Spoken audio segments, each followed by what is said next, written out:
Okay, so today we're going to do three examples of famous people or cases. They are people, but they're also cases of people who have a profound link when examining their birth time in the 260-day calendar. And the first example is Freud and Jung. They are born on the exact same day and number in the 260-day calendar. There's only 10 Aj only occurs once in the 260-day calendar. There's 20 days, 13 numbers. That's 260 days. They all get a turn. Each day gets a turn with a number. And on 10 Aj, that's the day that both Jung and Freud were born.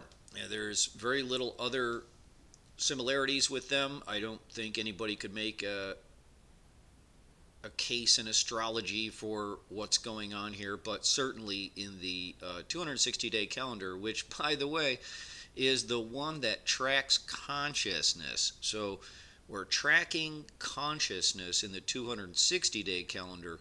We're tracking physicality mainly in the 36 decans or the solar year.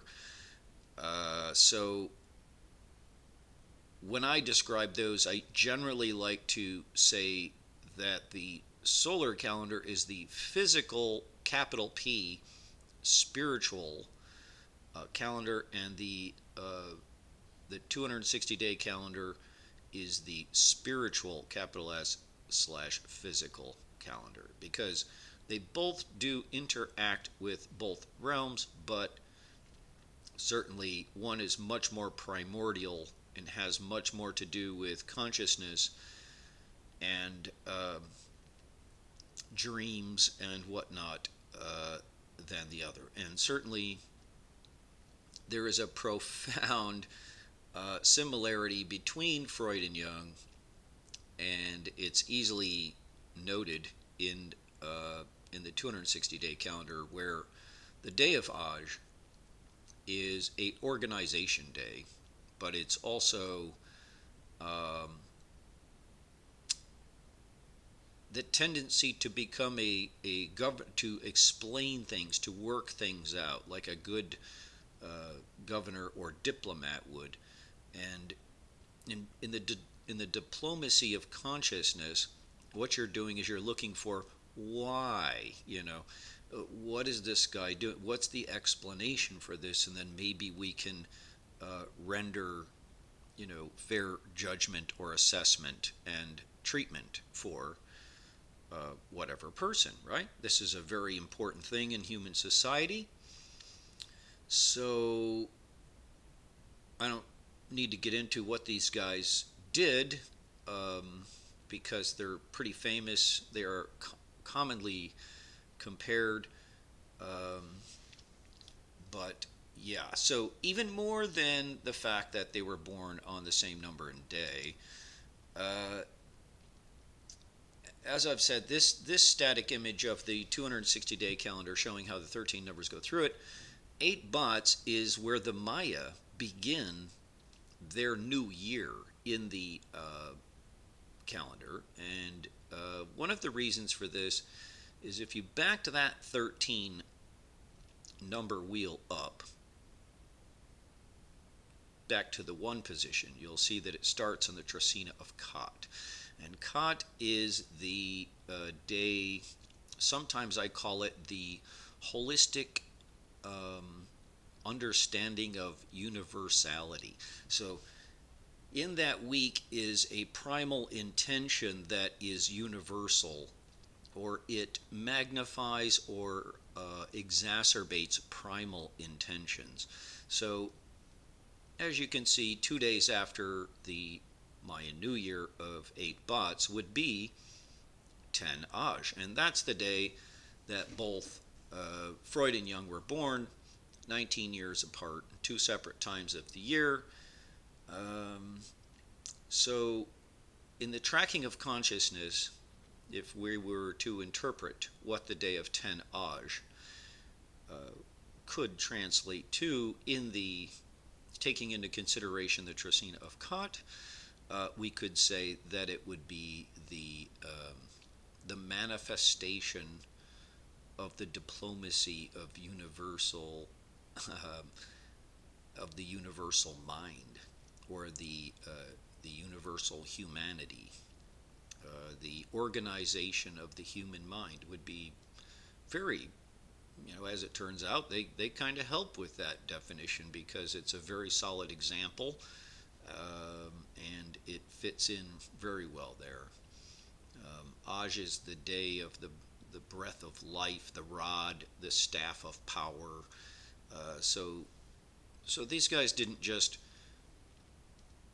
become noteworthy in the field. They actually founded and created a whole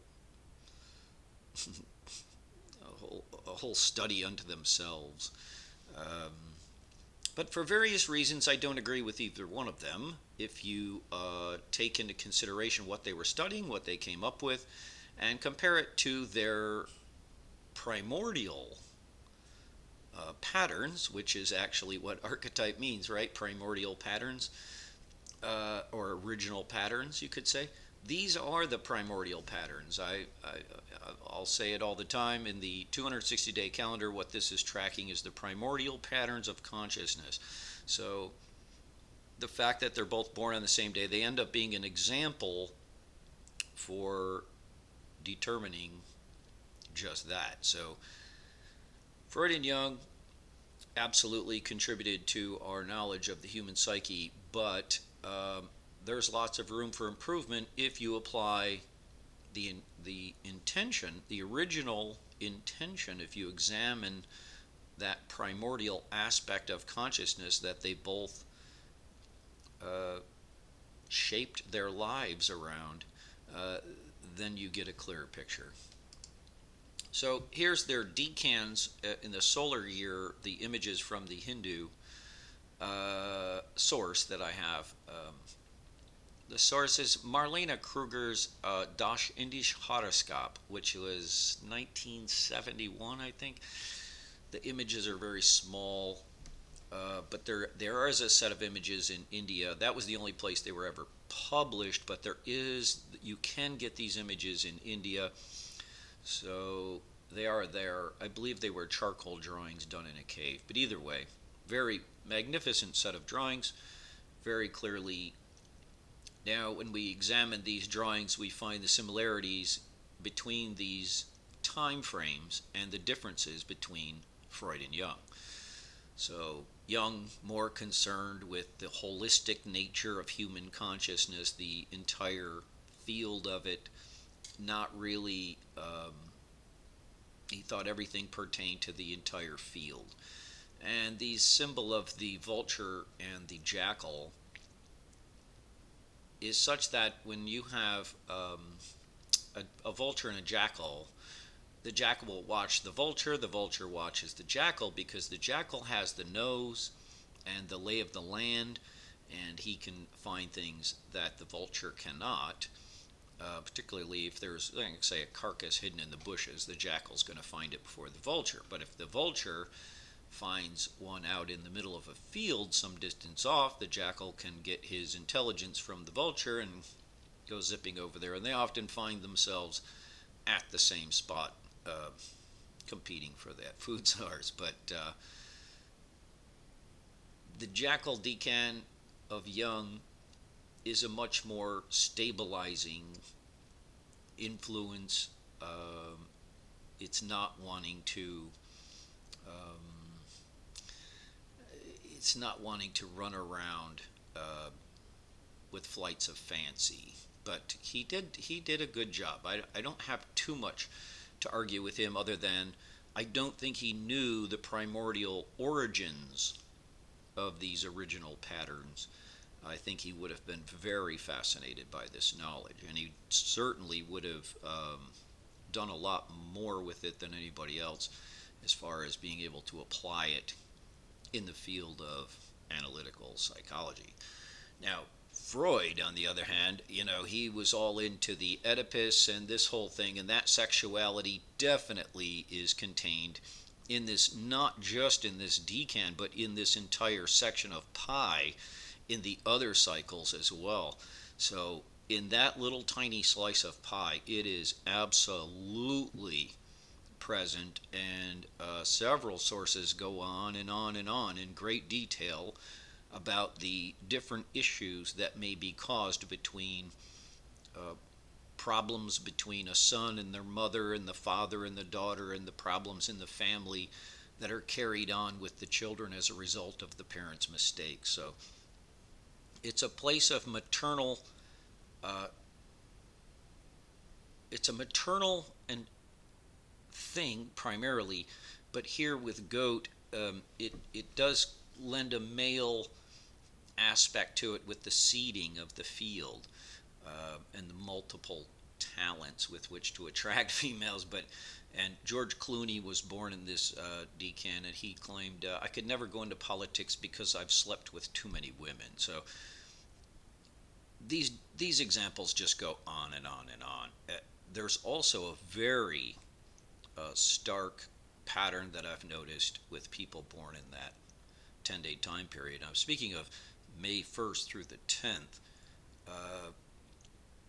They have flashes in their childhood of highly intense, what we could call out-of-body experiences. They're very, could be traumatized by their dreams.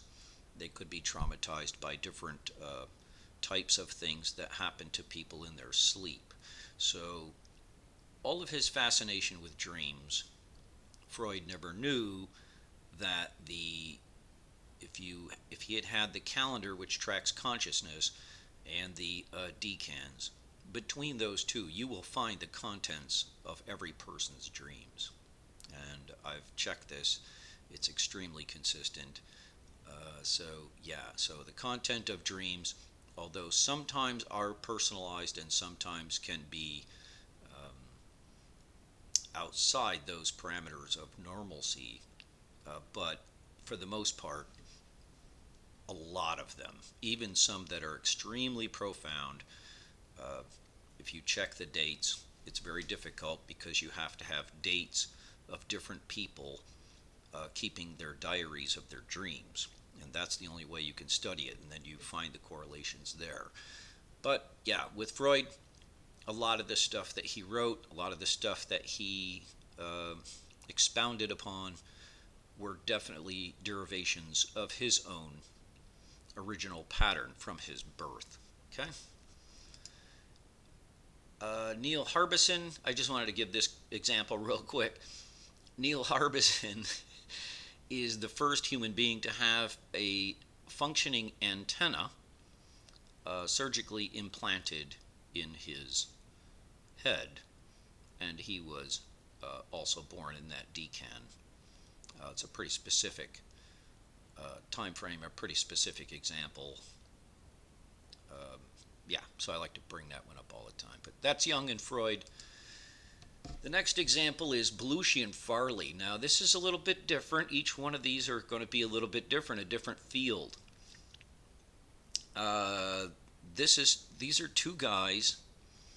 Now, arguably, I know some astrologers are, oh, look, they're born in the same sun sign. Yeah, whatever. And I'll show you both their charts here in a second. But this is one of the things I'm trying to convey here is that, astrology is certainly not, I don't want to say it's completely useless, but it's definitely overemphasized. And to jump into that without even dealing with the primordial calendars of patterns that we have from thousands and thousands and thousands of years, which, by the way, do not require any measurements of the stars or the planets. You could argue, well, the decans, if you really want to know which one you're in, you need to know where the sun is in its yearly motions. But beyond that, you really don't need planets or any of that. So here's an example. These two guys both died at the age of 33 after becoming the big time stars on the same show at different time frames, of course. What are they about? Not quite, but they're like 15 years apart. So 15 years apart, two different, two different times. They're not in the same decan at all. There's just doesn't seem to be a lot of similarity between the two. They were the same type of comedian, which makes it even more compelling. And then beyond that, they actually died of the exact same thing. A speedball, specifically, is a mixture of uppers and downers, right? So cocaine and heroin, or cocaine and morphine, that's a speedball. That's what they both died of. Now, that's where this correlation really comes in. Uh, Not to mention the ability to make people laugh, the ability to render serious political issues into a laughing stock is also something that might have a calming influence on people. But I know I find both of these guys pretty hilarious. Uh, they're shocking, but I dubbed them the heavyweights of feral comedy. They were out of control. They're loud. They could do anything at any moment. They were always in these situations where they were just out of control, and the people around them are helpless. So you just let them go, and they have their fun. But a pretty bizarre set of coincidences or circumstances, I would call them, that I think have left a lot of people wondering, boy, isn't that weird that they both died at the age of 33 from a speedball? They had both been the stars of Saturday Night Live, and they both did movies, which were very successful as well. So these guys had a range and a lot of comparisons between them. Now, here's their astrology charts, and the only thing I found that was of note was the midheavens are the exact opposite in each one. So the midheaven of Belushi is in third decan Libra, while the other end of it is in the first or third decan of Aries, and likewise with Farley, the midheaven is in the third decan of Aries, while the other end of it is down there in the third decan of Libra. So that's about it, though. Other than that, there's no similarities in all what people would consider to be the strong points of any chart. Their moons are nowhere near each other. The ascendants are off. The sun is in the same 30-day window. I've got a million examples to show the disparity between the decans. You really can't use the sun signs as a collective archetype. I just find that to be highly flawed. But again, is this type of assessment by way of time, event, and personality, is it useful? I don't know. I would like to see more data. At a glance here, as a novice, I don't use this stuff. I'll glance at it once in a while, but I don't see a lot of similarity there. Okay. But what I do find when I look at I'm just looking at the primordial patterns of their birth time in the calendar that tracks consciousness, they're born on the same day. Now, unlike Freud and Jung, they're not born in the same day in the same tracina. They're born in two different tracinas, but those tracinas are numerically one apart, not in the order of them, but they're born the same day. So that means that they're on the same day, but they're only one number apart. Okay? So, and that day is the day that actually begins with the descriptor, the union of polarities. Now, the union of polarities transcends into many things.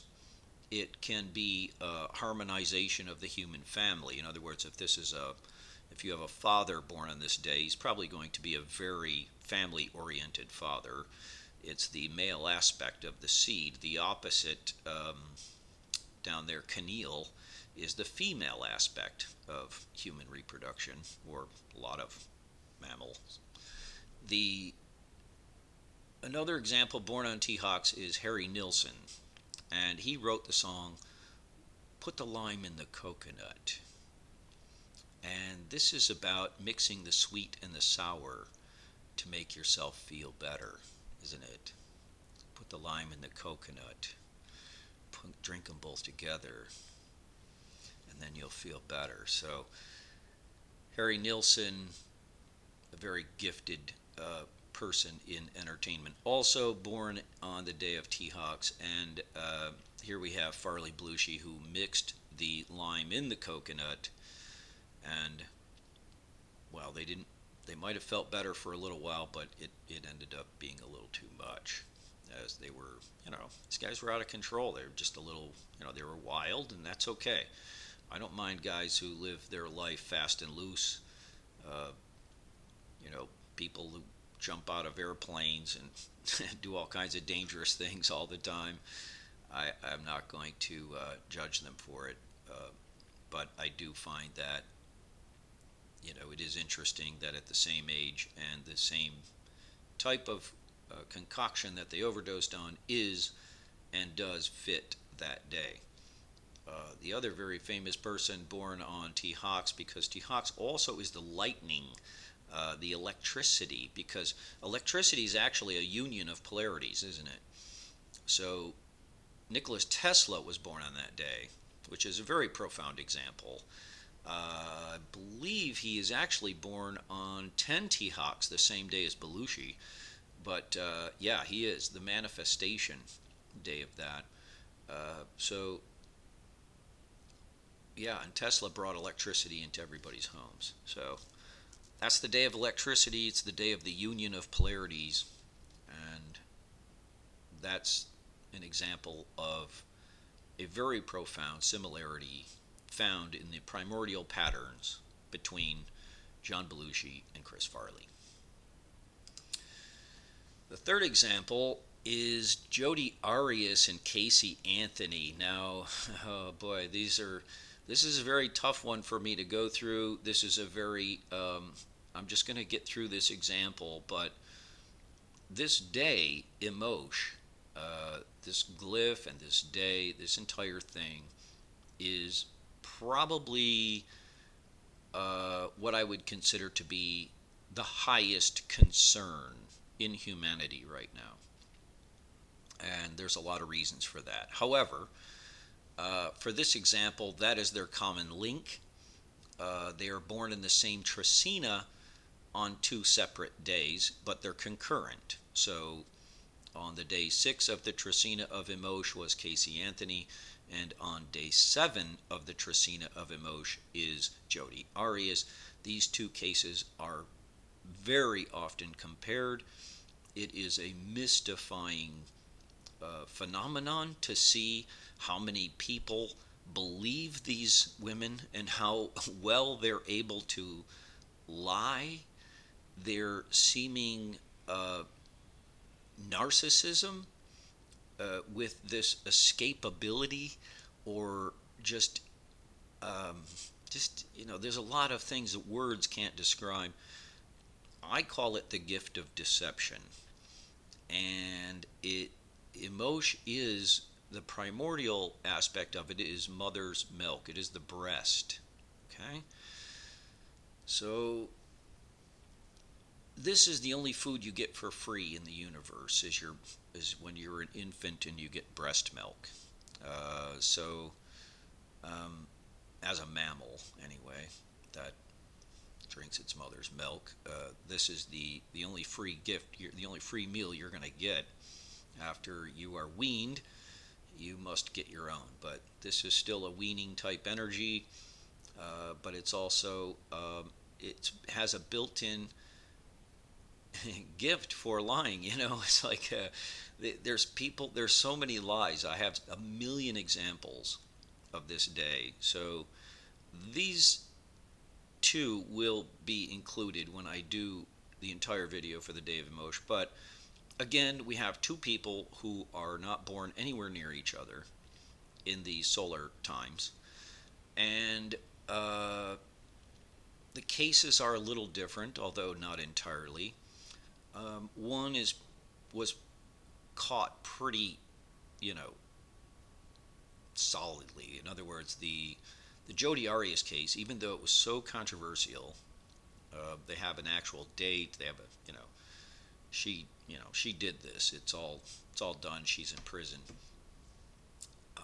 The other case, it was just all these gray areas. Nobody knows who to believe. What happened? I don't know. Is she lying? Well, it looks like it.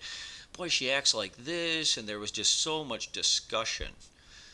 It captivated the entire country. Both of these cases did. So, and they happened, by the way, within a very short proximity of each other, June of 2008. And these trials went on for years. So these two people have been compared to each other ad nauseum. They are obvious examples of consternation for the human family. I believe this archetype exists in the human family, and 75% of the time they are a consternation, and people have no idea how to deal with it. So that's why I call it the highest concern, because this information can be used on a larger scale with nefarious intentions. Okay? So I'm just putting that out there. I'm just showing examples today, but to elucidate why these women this was just so consternating. What's going on here? People just couldn't quite put their finger on it. And even now, there's people that are just almost like in a hypnotic state. They are, support these people. They believe them. They still believe them. So there's a lot going on there, but there's the commonality. They're both born in the Trecina of Emosh. Anthony was born on 6 Caylee, and Arias was born on 7 Caylee. So very bizarre, but not if you study this stuff. This was expected, and as a matter of fact, these examples have been bouncing around probably for years and years and years. But when I was first reminded of these cases, and I said, "Oh, I'll I could lay money on the bar and say that they've got an association with the Day of Emotion. I can guarantee you." That's an easy one. It's like the easiest to bet, right? And sure enough, they do. So, but now the big question was when Casey Anthony, the closest thing they had was June 16th was the last time anybody had seen the child. So I'm just putting it out there that the most likely dates that if Casey Anthony took her own child's life, which I do believe she did, just based on her profile, just in these calendars and from reading I've been kind of keeping up with it. I've always read the story, but without holding bias on her, and I'm just saying that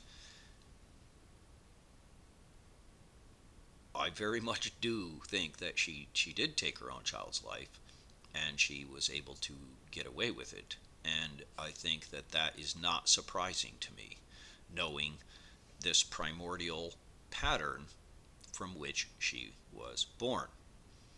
Okay? It's not what I would consider to be unusual at all. And in fact, even more than that, I can say that June 19th is most certainly the most likely day that the actual crime occurred. So that's my take on it. Um, I could elaborate on that for hours, but we're not going to. Just giving examples. This is the Arias Anthony case. You've got Freud and Jung born on the same day. You've got Farley and Belushi born on the same day. And here you have Arias and Anthony born on the same Tresina in two concurrent days.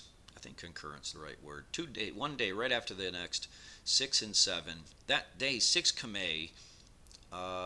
If I find somebody's born on 6 Caylee in the week of Tresina of Emosh, I would say, well, the very first thing you have to check is if they are indulging in their own pleasure, because that's going to be the first indication that they've had some type of trauma or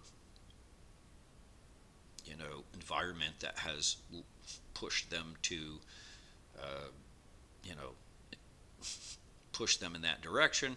And what's going to be the result is a constant rationalization of the continuation of that behavior, and therefore they will pursue it. And they can be extremely, how do we say this? Actually, Emosh comes with the gift of subtle hypnosis, which means, and I've tested this, Jung and Freud would have loved this stuff. I've actually tested the ability of people born on that day or in that Tresina, where they can lie to one person, and even though that person had prior knowledge that that couldn't possibly be true, they will repeat that lie. So that's the name of that tune. And yeah, Anthony's father and her mother, they're just as thoroughly confused as everybody else. They have no idea what they're dealing with. None.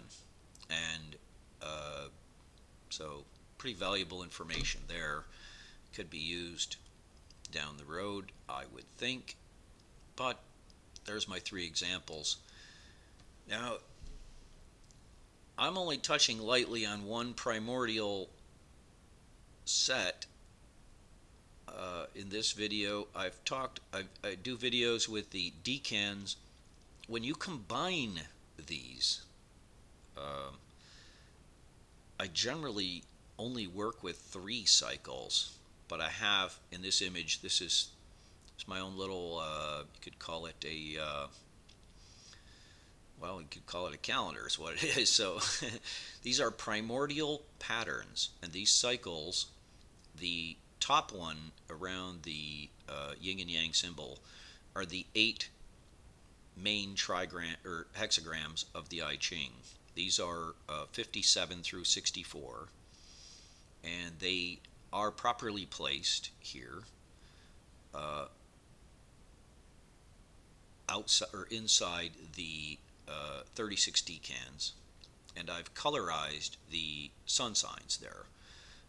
I don't use sun signs very much. I use the decans very specifically, but those hexagrams come down in a pie and spread out over those descriptors, even across cultures. So, and within itself, in the I Ching itself. So, and then underneath that are the 13 numbers.